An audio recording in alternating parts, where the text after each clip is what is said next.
Selamat, terima kasih kepada pengacara saudara Derek, kepada saudara Lokoben, MP for Kelana Jaya, and also the host for tonight's forum, and YB Azan all the way from Indra Mahkota, Kelantan. And all of you who have taken time, I hope you have taken your dinner. And I must thank the host for giving us some kueh and some drinks here and there. This is the way to do ceramah. Thank you very much. And it's raining, and at the wrong time, but you are still here. Can you guys give yourself a big applause? This is not easy to come at this kind of time. But anyway, we appreciate, because we love to share. We want to share with all of you. Somebody just now asked me, when is the election? A few of you asked me, when is the election? I want to be honest. I'm also guessing, and your guess is as good as my guess. I think the so-called First Lady has not made up her mind. I think he has not. Because the so-called First Lady has not made up the mind, and therefore the Abang also not make up the mind. Because the Abang listened to the so-called First Lady. I call her so-called First Lady because she's not the First Lady. The First Lady of this country is the Permaisuri Agong. Bukan Rosmah. And recently I was a little upset with Rosmah. Not the Chin, something else. There's a university called Kerajaan University in Australia. I don't know why. At first I don't know why. Later I learned. They offer something called honorary doctorate degree. Huh? Or medicine. Okay. To her. For? What for? For preschool education. We all know the Abang used to give up more than 100 million each year for the preschool, and therefore the preschool education was not done by her. It's our money. Usually you honor somebody in their own effort, not using government funds. Not like that. Let's say, for example, I got involved because I'm now in the state government. Every year, we gave 16 million. I'm in the committee, we gave 16 million to the Chinese school, Tamil school, Sekolah Agama. So 16 million times 4, how many million? And after that, I got honored by Kerajaan University because I contributed a lot of money to the school. Can I do that? What a shame. But that's not very important. The important thing is, this country is going to the dogs if we don't stop the rot. Do you agree? Yes. We somehow have to stop the rot. Because it's very hard to teach them or educate them. When I said them, I mean me and UMNO. That's why, can we give a big hand to our friends who do the t-shirt? And Abu. Anything but UMNO. Anything but PN. Because this bunch of people, the way they run the country is not acceptable. Simply not acceptable. They are number one, very corrupt. And number two, they love to play on sensitive issues like racial issues or racist politics, racial politics. And this is not unforgettable, not unforgivable. You cannot forgive such people. Because Malaysia is such a country, we all make up of all kinds of races. The stability, the harmony is of number one importance. Without the stability and harmony among the races, this country can go the way like some of the countries like Bosnia. So we have to be very careful. And we used to have May 13th. Of course, most of the people here, I know these are senior citizens. I don't need to elaborate what was May 13th. You know, we can, it's not something that you can simply use for your political gain. But this bunch of people, not only they corrupt, not only they abuse the power, they love to play on this kind of dangerous issues. Until today. Any one of these issues can be disastrous to this country. Corruption itself can be very disastrous. Everything we buy becomes more expensive. Because of corruption, our houses become more expensive. Why? Because of corruption, the developer have to pay the authorities. They have to pay this authority, that authority, under counter. But you know, as businessmen, they will usually add on to the cost. Am I right? They will not pay after a few millions to this pocket, that pocket, at the end they absorb the millions. No, they will put it on the price of the house. That's why corruption makes our houses more expensive. Everything else, actually. Everything else. And the way they do, like the recent cow one, I don't know what my assistants have helped to put out. I only want some pictures. Can you show some pictures? I like to start with some in a lighter note. This is actually a ceremony of Anugerah Project bernilai 250 juta kepada keluarga menteri. And the menteri here is who? Sharifah, this is scientist. Next. And this is actually the Muhyiddin, the then agricultural minister. He was the one who approved. During the Abdullah administration, he was there. Next. And then he did a press conference. Next.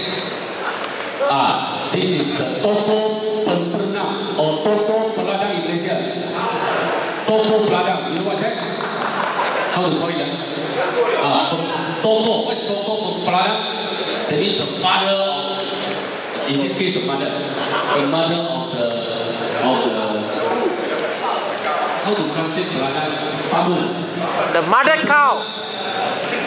Whatever it is, the mother cow. This family. Next. There's nothing to do with it. And this is Marina Page. This is where we use our money, the 250 million. Okay, the 250 million, according to his own husband, they got this as a soft loan. 250 million, they only pay 2% interest. 2%. That means this Dr. Saleh, her husband, and the family just have to keep the money in the bank and they'll make enough money. Because the bank easily pay you 3 to 4%. If it's a huge amount, they may be able to pay you 5%. Anybody who is a former banker will tell you, when you pay money, you don't follow the advertisement rate. Am I right? But this fellow got 2%. Even people like us, you want to, can you have big hand for YB Mike? All the way from Kakak. And then Ahmad Bongsu, our nuclear scientist. Ahmad Bongsu. But this fellow very clever. They claim the contract, never say anything, so they make use of the money to buy 2 suits, 2 units in this place, and each unit costs more than 10 million. I'm not sure whether $6 or Malaysian unit. Maybe YB Azam or not. We must send Azam's party, PKR, People's Party also, and also Manika's party, PKR, for exposing the cow gate scandal. We catch for them. Thank you. Not only that, they really know how to choose the good taste. I heard they also buy a nice bungalow in Bangsa. And then another nice apartment in somewhere near the Orchard Road. This is also near Orchard Road. There's another one. So they make use of the money for their own good. Next, do you have the chance to pay the credit card? This one. They also use part of the money to pay their credit cards of their family. All these are betul punya, bukan tipu punya. Sudah pergi balai polis. They already make police report. What more? This is unit in Bangsa. Called Merenung. Yeah, one Merenung. Very expensive airport. What else? This is a post orchard slots residence. Very nice. Very nice. Good choice. What else? This is a car, Mercedes CL S350, costing 535,000 ringgit. Also making use of the money. That's why I agree with Nazri. Nazri is the minister. He proposed that this family must return the 250 million to the government. Whether you return or not, that's a separate story. But must return the money. What else do we have? This is NFC. Okay, stop there. NFC. Do you know that the whole thing is actually a scam? The veterinary doctor who helped to bring the cows to our country all the way from Australia, he told me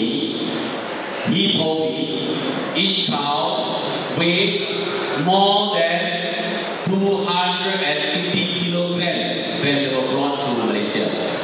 It's not a small cow, a calf, and then slowly and feed and become a big cow. No, each one already 250 grams. And then they will factor it. That's why it's called feedlot.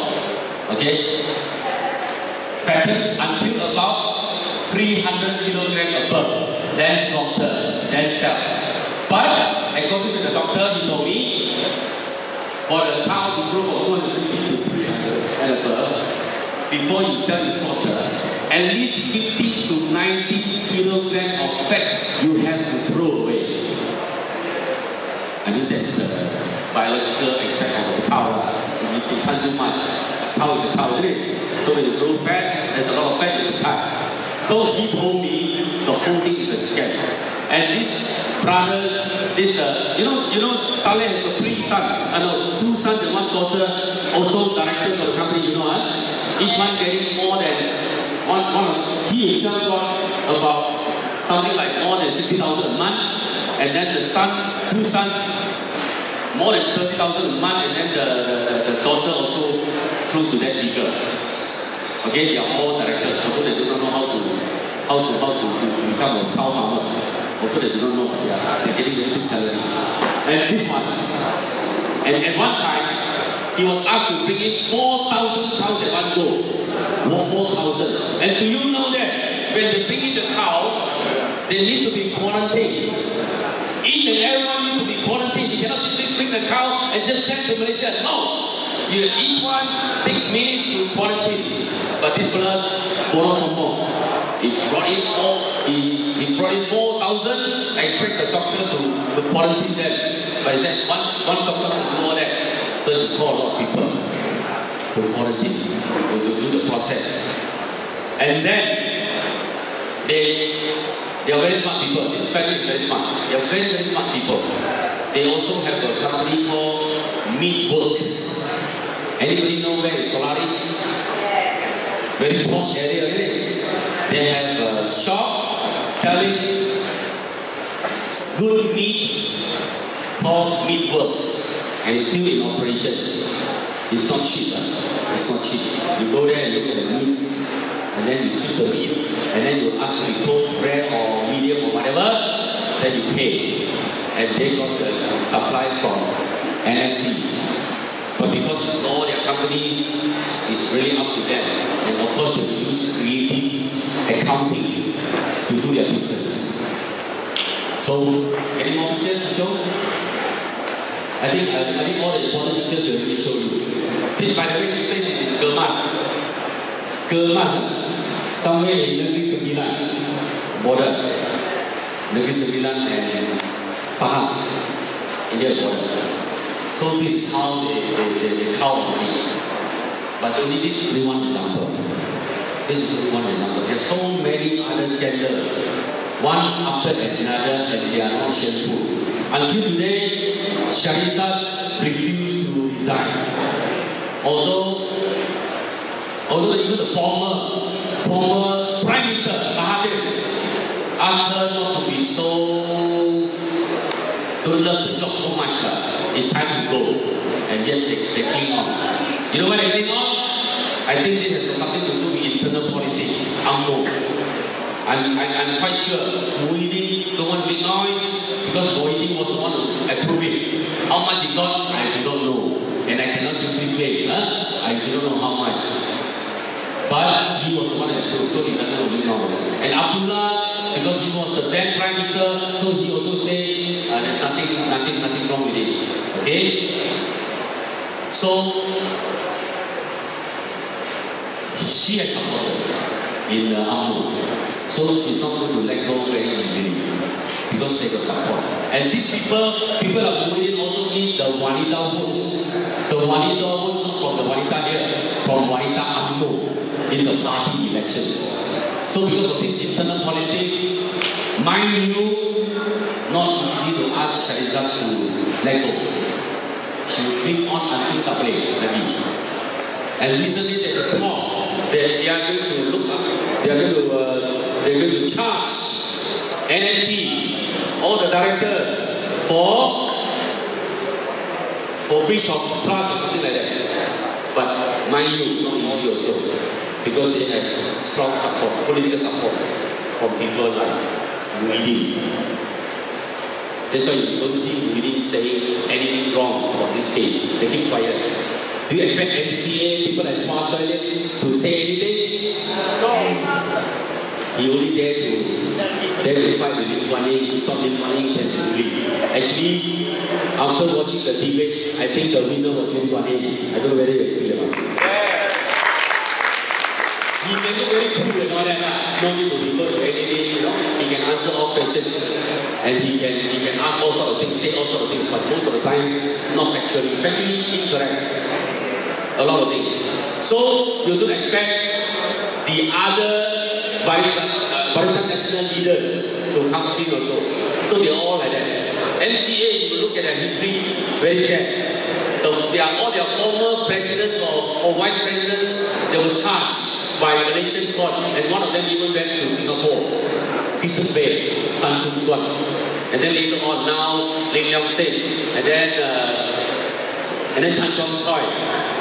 And then Chua Soy himself involved in something very funny, you also know. So, this bunch of jokers, you cannot depend on them to lead this country to a better one. Don't. I have given up hope 31 years ago. 31 years ago, I joined PAP. I already given up. I have already given all my hope on UMNO or MCA or these leaders or MIC. Sami Value and all that. No. You cannot depend on them. So, but our country is in danger. Before I end, there are so many speakers and so many issues. And I heard you guys got a chance to ask questions. And let me share it with you. We are actually not very safe in the sense that financially we are already in trouble. Our leaders, our present batch of leaders, none of them are good in economics or running the country. They are not very good. And we are depending on a lot on the oil and gas, petroleum. And in recent years, we don't hear any news that we found new oil fields and things like that. So at the rate it's going, we can go bankrupt. Our minister, Idris Jala, he is not pushing us. He mentioned 2019. And the rate is going, we can go bankrupt. Of course, he was saying on the pretext that Najib wanted him to remove the subsidy. That's why he's talking like that. But later on, he's asked not to talk like that anymore. He must not talk about bankruptcy anymore. So now he stopped talking about bankrupt. And now not only they are not talking about bankrupt, they are also not talking about taking away the subsidy because they want to win elections. After winning elections, they will come back and tell you they will want to cut all the subsidy for food, for petrol, for everything, except subsidy for themselves, like the NFC. So we are not very safe in that sense. If we don't quickly change the government, we may be in big trouble. Because they really do not know how to run the country. They really do not know. They talk about MRT, but they haven't got the money. They haven't got the money to do the MRT. They talk about a lot of things, but they haven't got the money to do it. So, but at the same time, the credibility of the government becoming smaller and smaller because of the scandals, because of the money laundering that they were found. A lot of politicians in this country, they under this and that. They send a lot of money out. How much? According to an institution in America, is as much as 8,888 billion, not million. That's horrible. That's a lot of money. And until today, the government has not actually answered that. They have not been able. Sorry, 888.8 billion. 888.8 billion. 888.8 billion. No answer for that. How much is 888.8 billion? You go back and calculate. It's very big. I just want to let you know the national budget this year is around 230 billion. 1 year of national budget is 230 billion. And nowadays, so how much is 888.8 billion?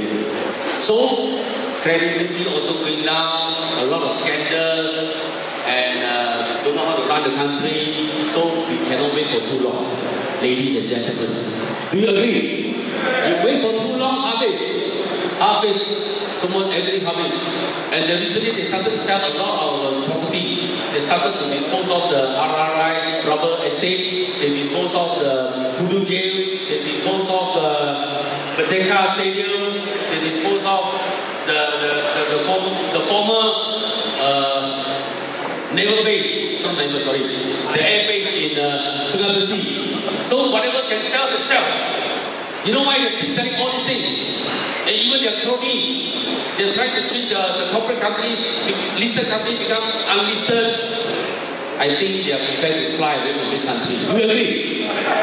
Just in case they lost to Pakistan, they sell everything, then Pakistan left with nothing. Then Ryan left with nothing. That can happen. So before that happens, ladies and gentlemen, please put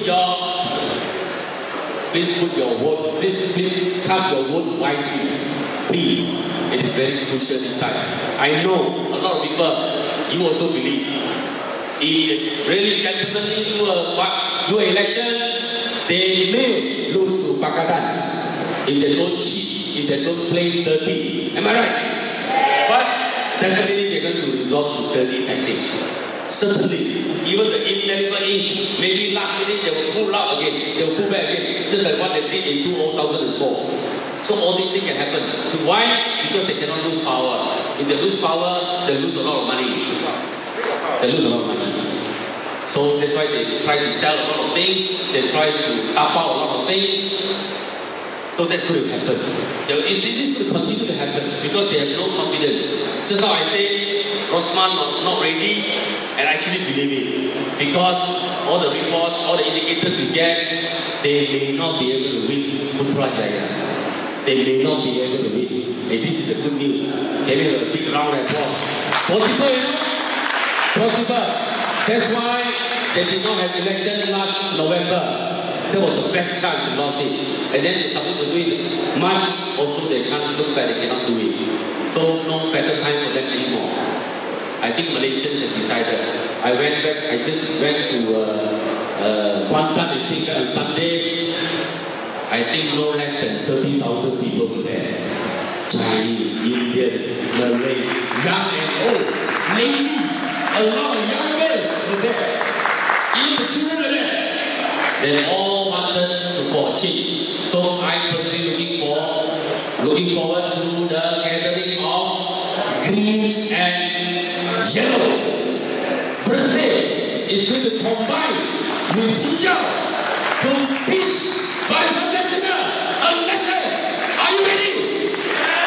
Are you ready? Thank you very much. Later on, when I become older, I come out to KL. I noticed that at that time there's an imbalance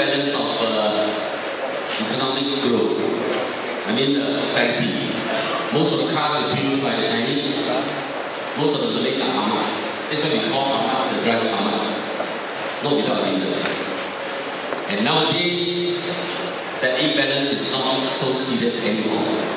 I think Saudara Wadi Ansar's car is bigger than mine. So the imbalance is no more there. Last time when you came on to the bus, I used to take buses to work. You came on to the bus, you look down, most of the cars were driven by, all the Mercedes and BMWs were driven by Chinese.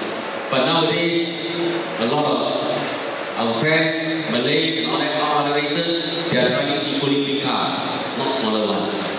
Okay? So the imbalance is not there. And now, I dare to say it's very hard to find an extreme UMNO leader who's willing to die for the so-called Malay race. You name me one. First instant they will fly away from this country. They will not stay back and wear the scarf and bring the parang to go to the street. No more. It's not like that anymore. No, that will not happen. And we have a lot of factors that help to stabilize the country. Like it or not, the sultans, that system, like it or not, is one of the factors that stabilize the country. They don't want the country to go to chaos. And then nowadays, Malaysia is really part of the whole world community. And they are all interlinked. It's not easy to do funny things, massacres in your own country, and then nothing to do to you. It's not like that. No more. You look at Indonesia. You look at the other countries like Iraq and all that. You cannot do that anymore. The people are wiser. And the younger generations, my children's generations, they have Malay friends, they have Indian friends. They mix with each other quite freely. They play football together. They watch football together. The things they like are more or less the same. And then, most importantly, you have equal numbers of Chinese, Indians and Malays and all that in the opposition, even equal numbers of Chinese, Malays and Indians in the Barisan Nasional. If there's a change of government, Anwar Ibrahim will be the Prime Minister.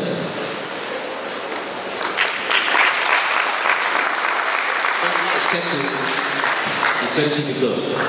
I would say the extremists in this country are still there, but they are the smaller groups. People like Hassan Ali belong to the minority. People like Ibrahim Ali, the Professor Ali, they're all minorities. So the majority of the Malaysians, they are peace lovers. Okay? And then the Pakatan Rakyat, you can ask them, they can confirm you. We have a lot of supporters, we have a lot of sensible people in the police force, we have a lot of sensible people in the army force. You cannot play the fool with them. You cannot simply order them around. No more. That's my answer. Thank you very much.